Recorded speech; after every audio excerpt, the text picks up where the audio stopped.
Hello students, myself Mohit Pandey welcomes you on my YouTube channel. In this video, I will explain lesson 2 of class 10th, Introduction to Acids, Bases and Salts, part 1.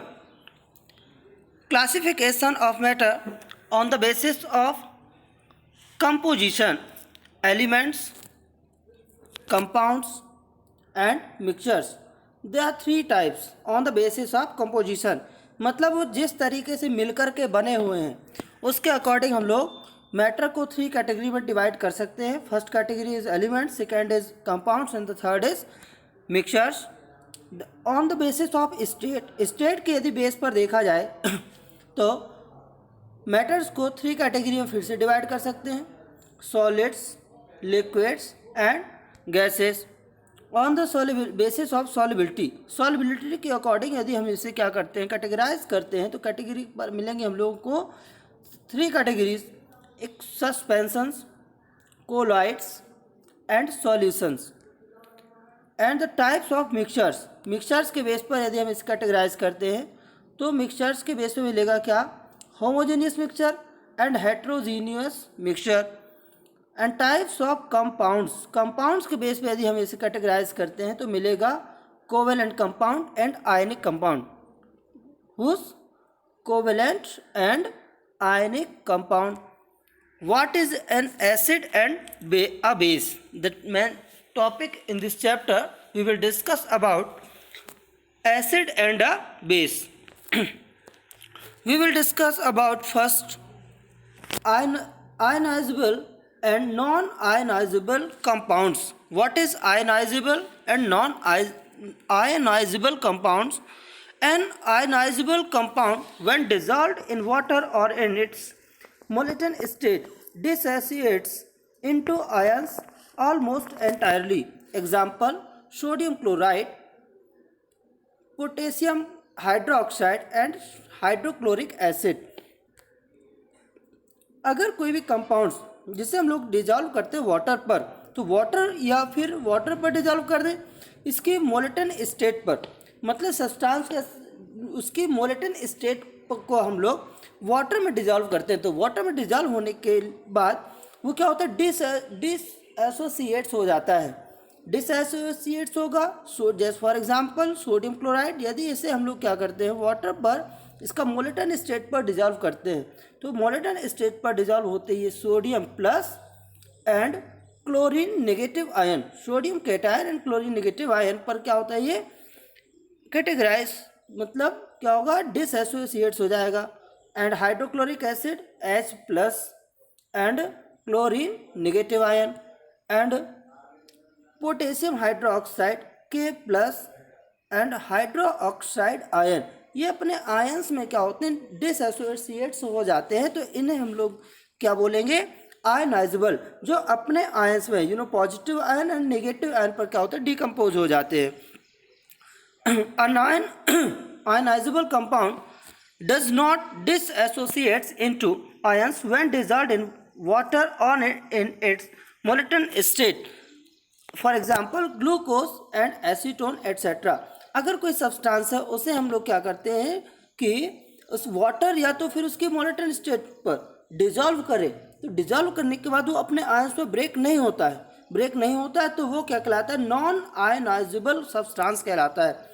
जैसे कि यहाँ पर आप लोगों ने देखा हो कि सोडियम क्लोराइड क्या था, sodium chloride sodium positive ion and chlorine negative ion पर क्या हो रहा है, डिकम्पोज हो रहा है, डिसएसोसिएट्स हो रहा है, तो ये क्या होगा, आयनाइजेबल. लेकिन यहाँ पर जैसे एग्जांपल्स दिया हमने ग्लूकोज और एसीटोन, इनके साथ ऐसा नहीं होता है, तो इन्हें हम लोग क्या बोलते हैं कि non ionizable substance, non ionizable compound. Understand Arrhenius theory of acids and basis.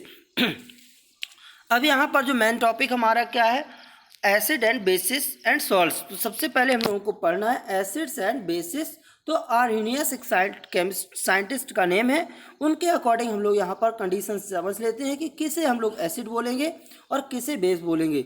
According to Arrhenius acid according to Arrhenius when dissolve in water, when any substance dissolve in water dissociates to give hydrogen plus ion और H3O plus ion. अगर कोई एक substance को water पर dissolve करते हैं और dissolve करने के बाद वो क्या देता है, H plus aqueous ion, H plus aqueous condition पर हाइड्रोजन प्लस आयन दे, क्या दे देता है, हाइड्रोजन प्लस आयन, या तो फिर देता है आपका H3O प्लस आयन। तो ऐसी कंडीशन में उसे हम लोग कह सकते हैं क्या, वो एसिड होगा। क्या होगा, एसिड होगा।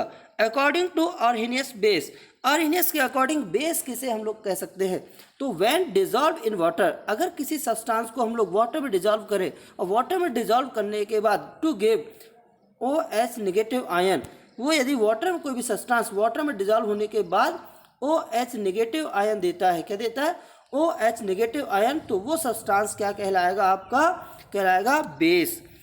फॉर एग्जाम्पल HCl को जैसे ही वाटर पर डिजॉल्व करते हैं तो क्या देता है, वो हमें H प्लस आयन देता है। तो इस तरीके से according to Arrhenius HCl is acid. In this sulfuric acid is dissolved in water and H2SO4 to H plus and sulphate two negative ion, ये कंडीशंस होती है डिजॉल्व करने पर। तो ये भी H2SO4 क्या देता है, देता है H प्लस आयन। तो according to Arrhenius H2SO4 is acid. Also H2SO4 is known as king of acid. The third example is SNO3, hydrogen plus H plus plus NO3 negative ion. Hydrogen nitric acid gives when dissolved it in water gives hydrogen plus ion, then we can say that according to Arrhenius SNO3 is an acid. According to Arrhenius theory, what is base? So then if any substance dissolved in water and gives OH negative ion, then we can say that it is a base. If sodium hydroxide NaOH dissolved in water, then it gives OH negative ion and sodium Na plus ion. Then we can say that according to Arrhenius, sodium hydroxide is a base. Potassium hydroxide after dissolving in water, potassium plus and OH negative ion gives. Then we can say that according to Arrhenius, potassium hydroxide is a base, and calcium hydroxide dissolving in water, Ca2 plus and plus OH negative ion. We can say that these all are after dissolving in water gives OH negative ion. According to Arrhenius, these all are bases.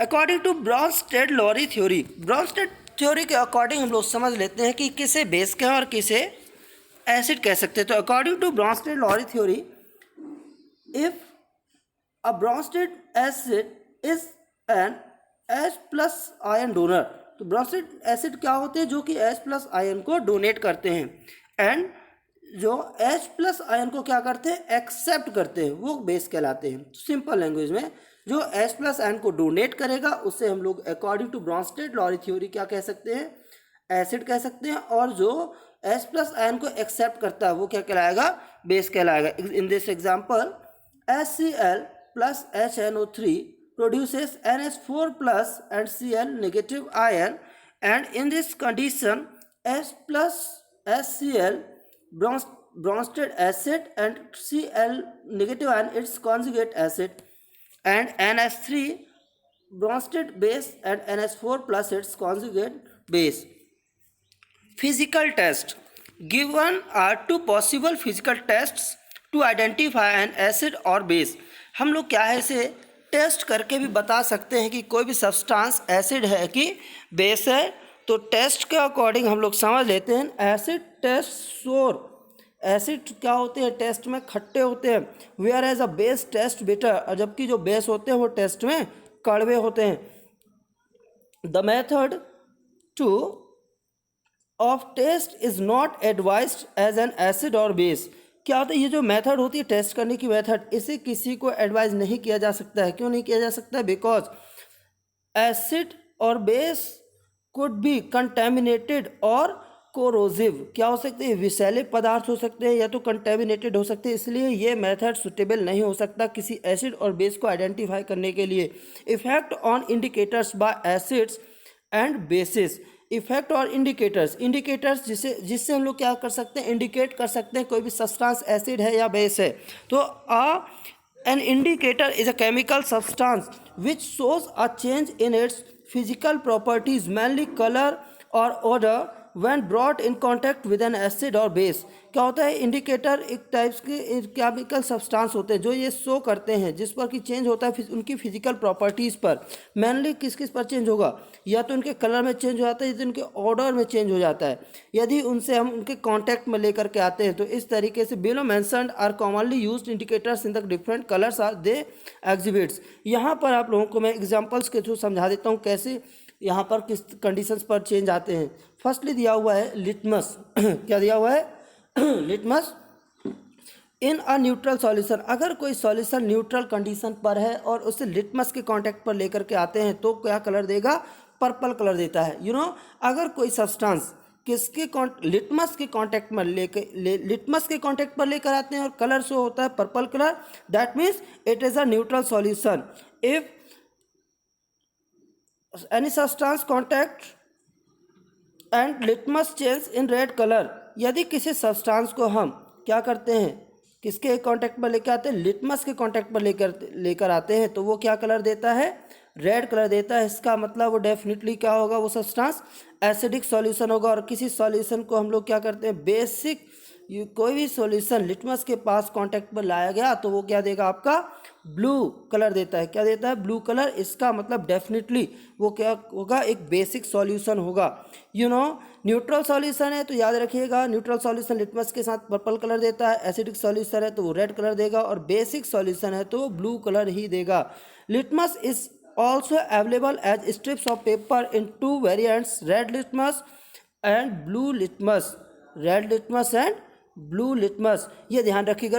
Chemistry lab पर आप लोगों को ये strips मिलेंगी easy format पर, और वो होगा आपका एक स्ट्रिप्स यूनिक पेपर का, जैसे देखने पर तो एक कागज़ की पट्टियाँ जैसी दिखती हैं वो, और वो 2 कैटेगरीज में आप लोगों को 2 कलर्स में अवेलेबल होती है, red colours and blue colours पर होती है। ऐसे turns a moist blue litmus paper to red, अगर कोई ऐसे सब्सटेंस है वो यदि रेड स्ट्रिप को किसको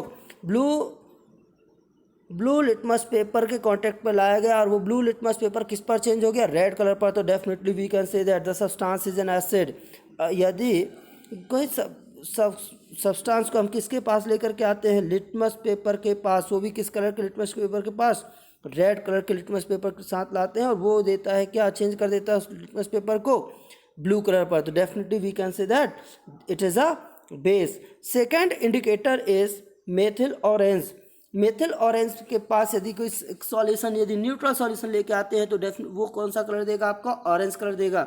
यदि आप क्या लेकर के आते हैं, एसिडिक सॉल्यूशन को कांटेक्ट पर लाते हैं किसके, मेथिल ऑरेंज के, तो एसिडिक सॉल्यूशन है तो रेड कलर देगा। और बेसिक सॉल्यूशन यदि लिटमस पेपर के कांटेक्ट पर आता है येलो कलर शो कर देगा। इस तरीके से यदि मेथिल ऑरेंज के पास हमने एक सॉल्यूशन कांटेक्ट पर लाया, यदि ऑरेंज कलर देता है तो हम लोग कह सकते हैं कि वो एक न्यूट्रल सॉल्यूशन है। और यदि रेड कलर, यदि क्या है, एक सॉल्यूशन को हम मेथिल ऑरेंज के कांटेक्ट पर लेकर के आते हैं, मेथिल ऑरेंज क्या कलर दे देता है, फिर आपका रेड कलर में कन्वर्ट हो जाता है, तो हम लोग कह सकते हैं वो सब्सटेंस डेफिनेटली एसिडिक सॉल्यूशन होगा। और यदि एक सब्सटेंस को हम मेथिल ऑरेंज से कांटेक्ट कराते हैं तो यदि वो क्या होता है, इस कलर में येलो कलर पर चेंज होता है, तो definitely we can say that is a basic solution. Third indicator is phenolphthalein. The third indicator is phenolphthalein. Phenolphthalein, if any substance contact with phenolphthalein, then there is no change, colorless, मतलब कोई भी colour नहीं होगा। तो इस तरीके से हम लोग कह सकते हैं क्या, न्यूट्रल सॉल्यूशन होगा, वो सब्सटेंस क्या होगा, न्यूट्रल सॉल्यूशन होगा। और यदि क्या होगा, आपका एसिडिक सॉल्यूशन लाते हैं, क्या लाते हैं, एक सब्सटेंस है और सब्सटेंस को हमने किसके कांटेक्ट पर आया, phenolphthalein के कांटेक्ट पर लाते हैं, तो वो क्या होता है, रिमेंस कलरलेस, जो कोई कलर उस पर चेंज नहीं होता। तो इस तरीके से we can say that it is an acidic solution if any substance contact with phenolphthalein and it change pink color, then we can say that it is a basic solution. Thanks for my YouTube channel, and please subscribe my YouTube channel to get my new videos and new notification. Thanks for YouTube my channel. Thanks.